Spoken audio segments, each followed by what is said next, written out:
the saying goes. Sometimes you win and sometimes you lose. Whoever came up with that? People in sports. People in sports. No other way to Hopefully, I would say by the end of this message, we'll get a fill in the blank differently. That sometimes you win and sometimes you lose. Because with God, there are no losers. Amen.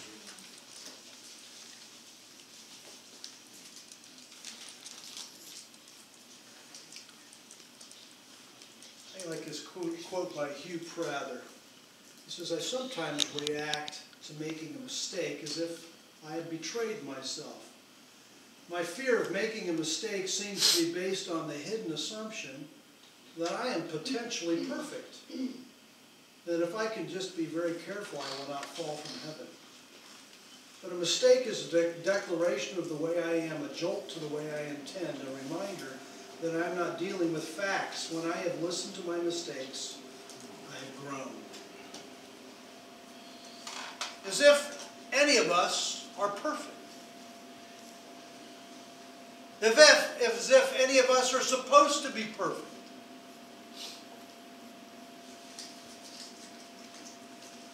We were at the Central Christian's fall concert, and this is a normal thing that the superintendent, when he prays, he opens up, Lord, you are God, and I am not. Lord, you are God, and I am not. Loss, disappointment. We all experience it. The scripture that we're going to get into today, briefly, and which I'm going to use as a springboard,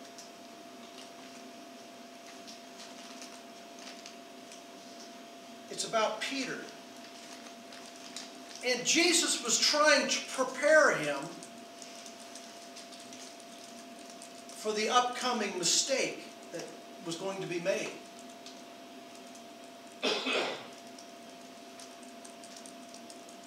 Most of us try to prepare for success.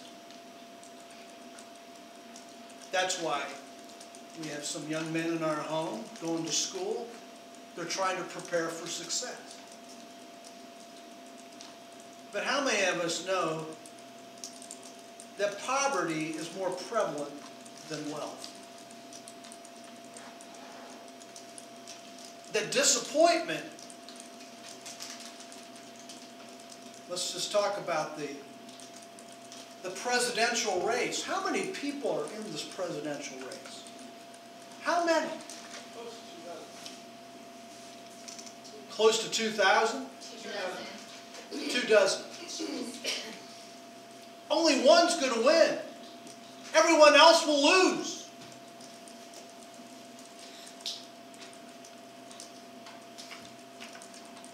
Life, in some ways, could be looked at as a series of losses, beginning with the loss of the warmth and the comfort of the womb.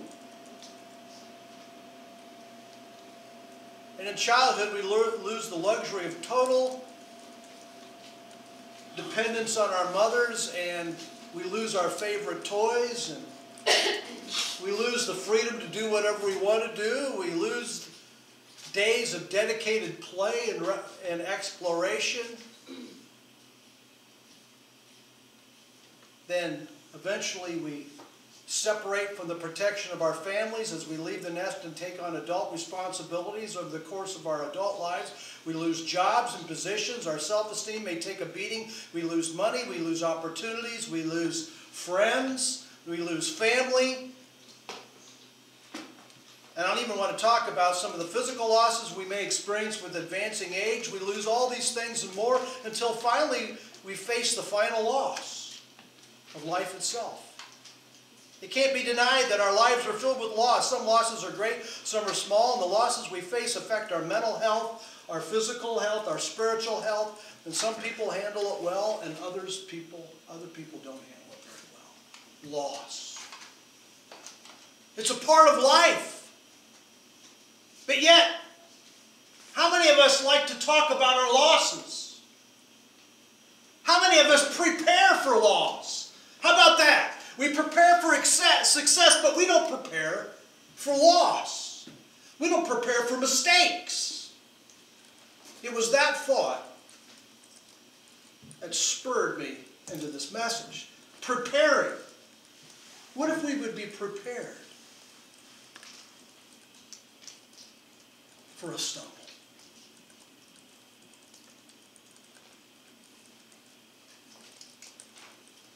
Here's Peter. Jesus tried to prepare him early on. He says, Peter, before the night is done and the cock crows, you're going to deny me 3 times. Remember what Peter said? Oh, never, Lord. Now, let's just think about that statement. Never and Lord. How does that go together? He's Lord, but I know a little bit better than you. Anyway, do we ever do the never Lord thing? Oh my goodness, I've seen myself there too many times. Never Lord.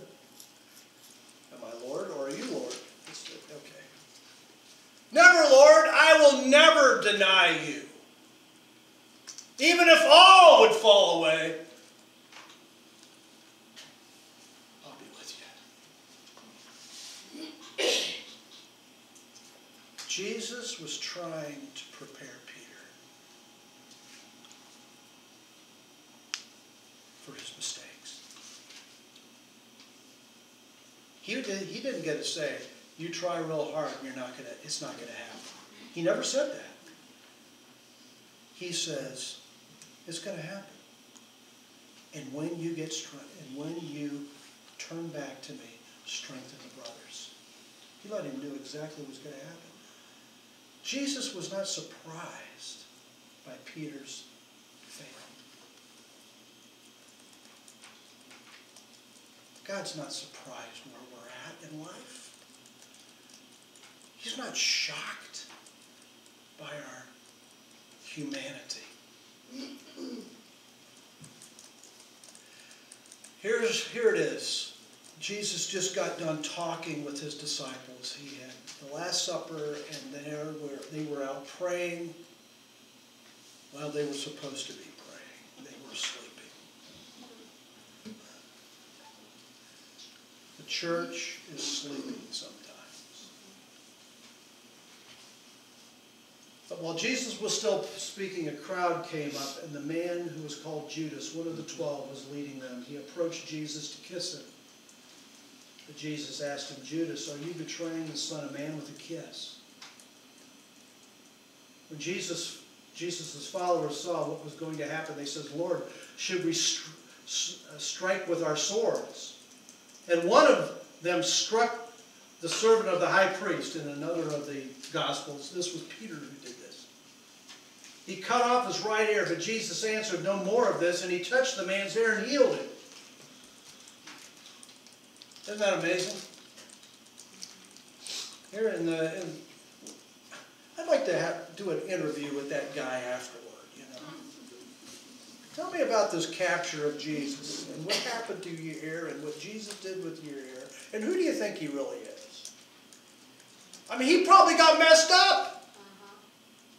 He probably got messed up. In one of the Jesus' films, the guy who cut off his ear was the guy at the cross who said, surely he's the Son of God. That was an interesting twist. I like that in there. Jesus was going to be captured. And here was Peter. He was trying to prepare for this fight. And in the Gospel of Matthew, Jesus says, if my kingdom were of this world, my servants would fight. But that's not what we're doing here. Then seizing him, they led him away and took him into the house of the high priest. Peter followed at a distance. When things don't go right, how many of us back away and start following at a distance? Such was Peter. Such is normal. When our world just gets rocked, we back away. We're not close anymore. We can't say we're cut off. We don't fit in with the world anymore. We can't go back. Have you experienced this? To me, the loneliest person is the person who follows at a distance. They don't fit in with the true believers that are right there with them. But they don't fit in with the world either. They're some of the loneliest people in the world that follow Christ at a distance. And when some there had kindled a fire in the middle of the courtyard and had sat down together, Peter sat down with them. A servant girl saw him seated there in the firelight. She looked closely at him and said, This man was with him. But he denied it. Woman, I don't know him, he said. A little later, someone else saw him and said, You also are one of them. Man, I am not, Peter replied. About an hour later, another asserted, Certainly this fellow was with him, for he is a Galilean. You could probably hear his accent. And Peter replied, Man, I don't know what you're talking about. Just as he was speaking, the rooster crowed. And look at this. The Lord turned and looked straight at Peter. Their eyes met.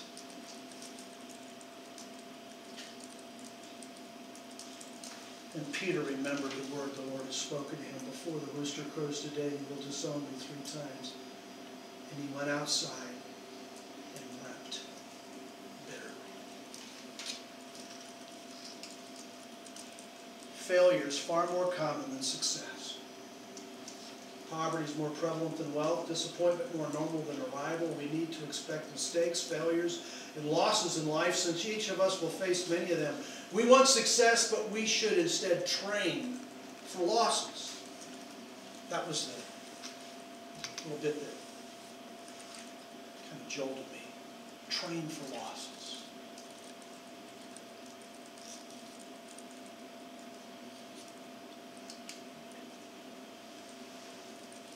This is a statement that I read in one of Robert Schuller's books many years ago. And it's a statement of hope. It's a statement that creates that dream that's deep within us. What would you attempt to do if you knew you wouldn't fail? We could put a mic up here.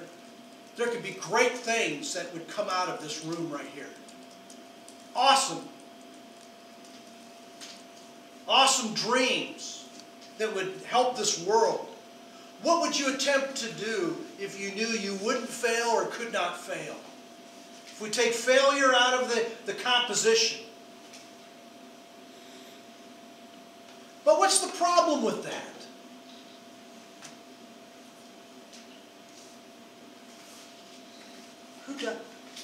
Who on this earth hasn't failed?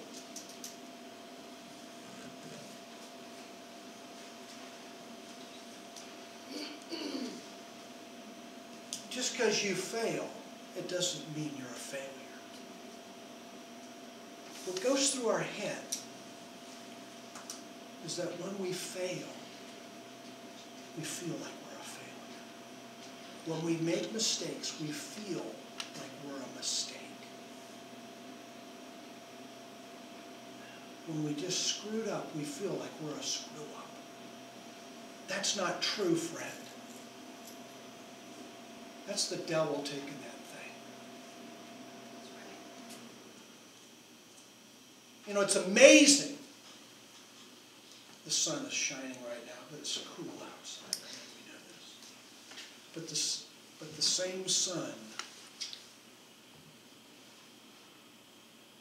when it shines down in the summer, there's some ground that becomes soft and pliable, and there's some ground that becomes hard and rigid. When adversity comes our way, what does it do to us?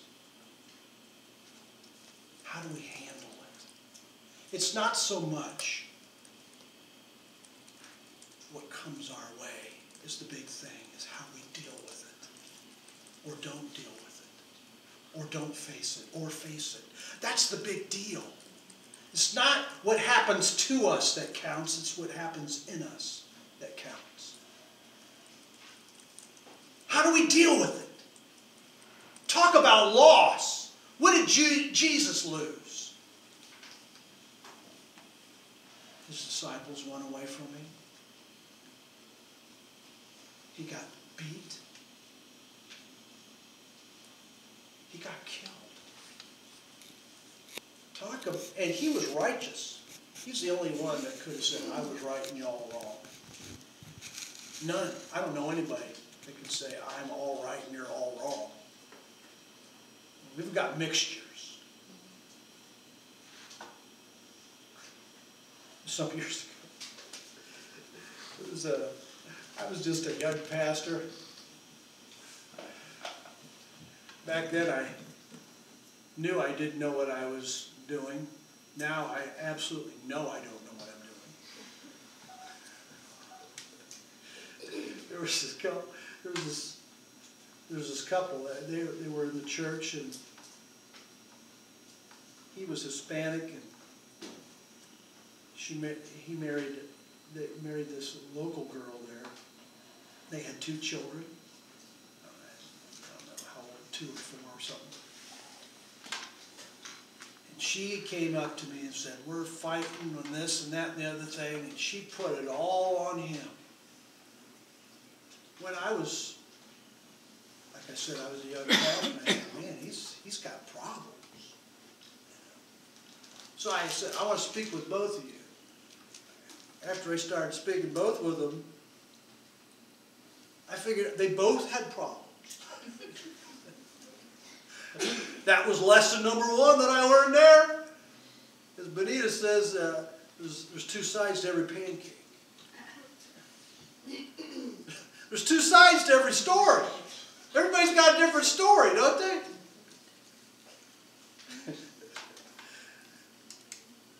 What would you attempt to do if you knew you would fail? I think that's the better question. What would you attempt to do if you knew you would fail? It's your definition of failure that's key.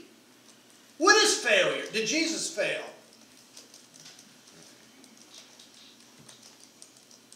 Did Peter fail?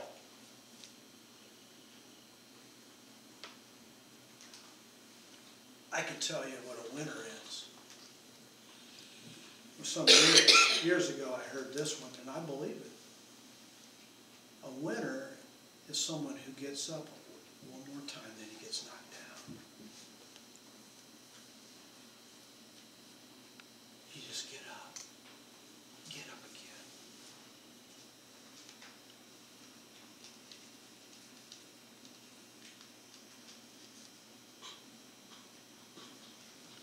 I led too many Weight Watcher groups. I led too many people. There are some people, when you stand on the scale and you have, now in Weight Watchers it's good to have a loss. It's one of the few places it's good to have loss. But when people stand on the scale, that's going to be the key. I look at them right in the eye. This is what I do. Before they stand on the scale, I say, how are you? And they say, well, let me stand on the scale first. I said, that thing right down there doesn't determine who you are. And I look at him in the eye. And I said, I want you to stand on the scale. I want you to answer this question. How are you? All of a sudden, they're looking at me. And then they say, it's like they did it. They did it. I understand. If you can make a break and not let the scale or let the outside things determine who you are, life is much better. Who determines who you are? What would you do if you knew you would fail?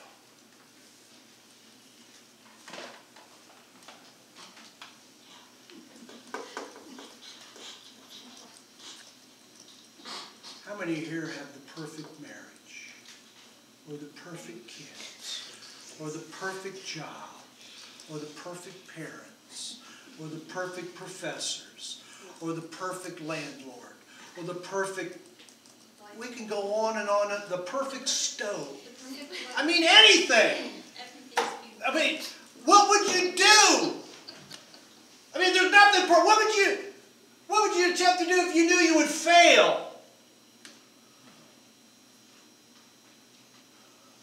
You see, that's a tough question. You see, the real failure is if you don't get up. The winner is someone who gets up one more time than he gets knocked down. And like Michael Dell, I like this quote by Michael Dell. One of the first things I learned is that there is a relationship between screwing up and learning. The more mistakes I made, the faster I learned. Isn't that, what do you think about that, huh? Isn't that true? Come on, friends. That's when you learn. When something don't work, you got to figure it out. You got to get beyond yourself. Or how do you like this one? Thomas Edison said, I'm not discouraged because every wrong attempt discarded is a step forward. There you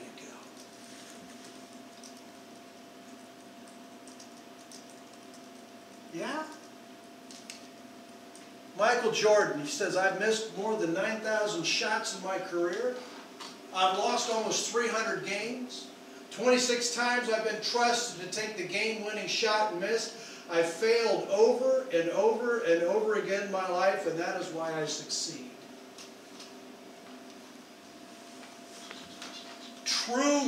True people that are successful don't look at failure like people who are unsuccessful. The successful people look at failure differently.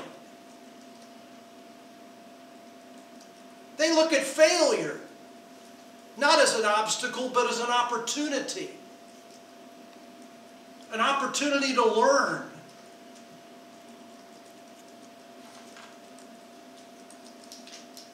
Let's go back to sometimes you win and sometimes you learn. That's it. Sometimes you win and sometimes you learn. There's a lesson here. Here's Charlie Brown. He's playing football. It's the time of the year. And guess what happens? He lost the game again. As normal. And he says to Lucy, I always lose. And Lucy says, well, you learn a lot more if you lose. He says, in that case, I'm a genius.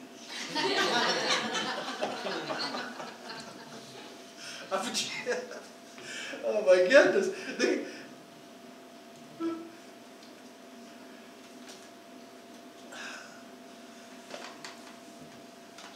Another occasion, there's Linus and Charlie Brown. They're making the sand castle. I mean, it's intricate. It's marvelously done. There's a big wave, knocks it all out. Charlie Brown looks to Linus. He says, you know, there's a lesson here. I just don't know what it is.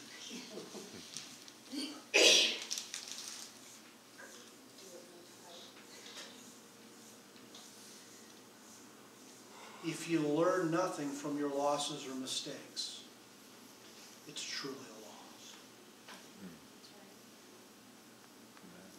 You have to work at learning. To me, that's the biggest deal. Is we have to, you know, those of us that can't get beyond that place, we're always blaming something. We're always making excuses. We're doing everything but looking about about adjusting here. At the end of that passage about Peter, after he failed, he went outside and wept bitterly.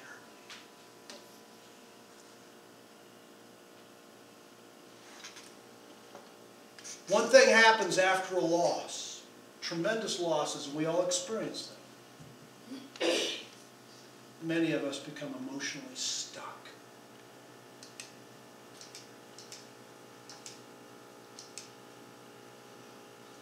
Losses can cause us to be emotionally stuck. Les Brown says, the good times we put in our pocket, the bad times we put in our heart.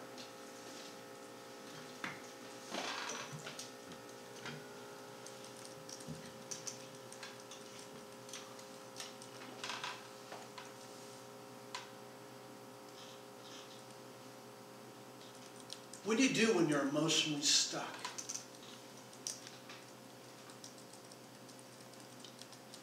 It's like you just survive.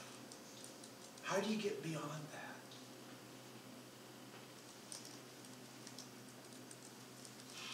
I'm building up for next week. Somewhat. I'm not, because this is the start of a series here about how do we learn. Losses can cause us to be emotionally stuck. There's just not a question there. Some of us are surviving. We're not thriving. We're depressed. We're sad. We're angry. We're ticked off. We're numb. And we've been that way for years. Losses can cause us to be mentally defeated. The quality that distinguishes a successful person from an unsuccessful person is the capacity to manage disappointment and loss. What do you do with your mind? Mentally defeated. You don't even feel like trying anymore. Losses create a gap between I should and I did. Losses, when they pile up, can lead to insecurity. When we're insecure, we doubt ourselves. It causes us to hesitate when making decisions. Even if we know what we should do, we are reluctant to do it. There's enough losses, we don't know how to get beyond it. Number 4, losses affect our level of confidence. In times of loss, it's easy to get caught up in thinking about how we could have or should have done things differently. Our self-talk can become very negative. The more negative it becomes, the larger our losses appear to be to us. If our self-talk is angry, destructive, or guilt-producing, we become even less capable of breaking free of the negative cycle. One of the most important persons that you talk to, and I talk to every day, is yourself. What messages are you giving you? That's a huge thing. How did Peter get out of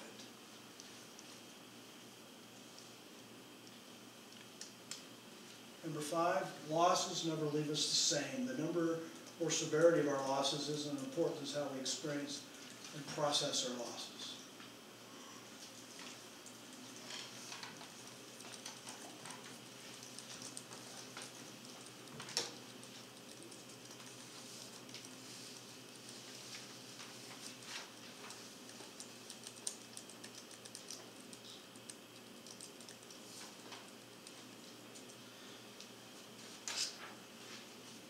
This interview is from Newsweek magazine, featured Arnold Schwarzenegger in 2011. We know about him, movie star, former governor of California. Life at 63 for Arnold Schwarzenegger is a titanic clash between human frailty and dazzling possibility.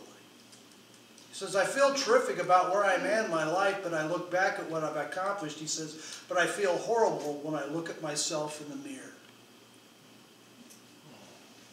It's a jolt to hear Schwarzenegger, a 5-time Mr. Universe, 7-time Mr. Olympia, before he was Conan the Barbarian or the Terminator and ultimately governor, musing about his own decay, still strapping and shirt sleeves, a fine specimen of aging movie star. He lost 1.5 inches from his previous 6'2" height frame, and the 31-inch waist had ballooned to 36, and the Vaughn 57-inch chest has shrunk by 1/2 foot.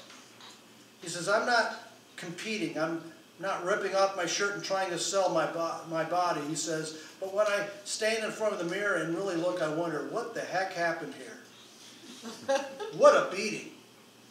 13 years ago, when he was 50, Schwarzenegger had surgery to replace a defective aortic valve. At some point in the next several years, the valve will wear out, and the surgeons will split his chest open to install a new one. It does quite a number on you for quite some time, he tells me, because even though you're strong-willed, you know from now on you're damaged goods, he says with a chuckle. As with most things, I live in denial.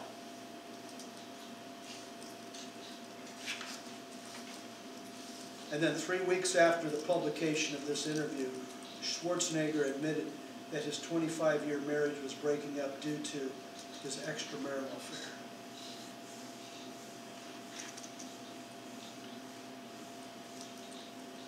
How's he handling the losses? How's it going for Arnold?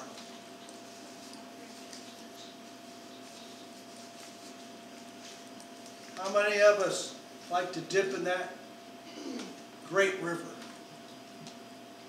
The river of denial. How many of us, I think most of us, in some aspects, are in denial. Or else I think we would be on our faces before God. But we've lived with ourselves for so long that we've gotten used to our own smell. How many know that people have smells?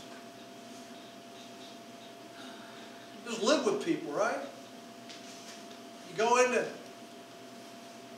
someone's bedroom, someone has their own private bedroom, you go into that room, eventually you'll find there's a smell in there. Everybody has one. We just don't realize it. It's sort of like bad breath. The only person that doesn't realize they have bad breath is the person who has it. Unless it's really bad. You smell your own bad breath. Most people don't smell their own bad breath.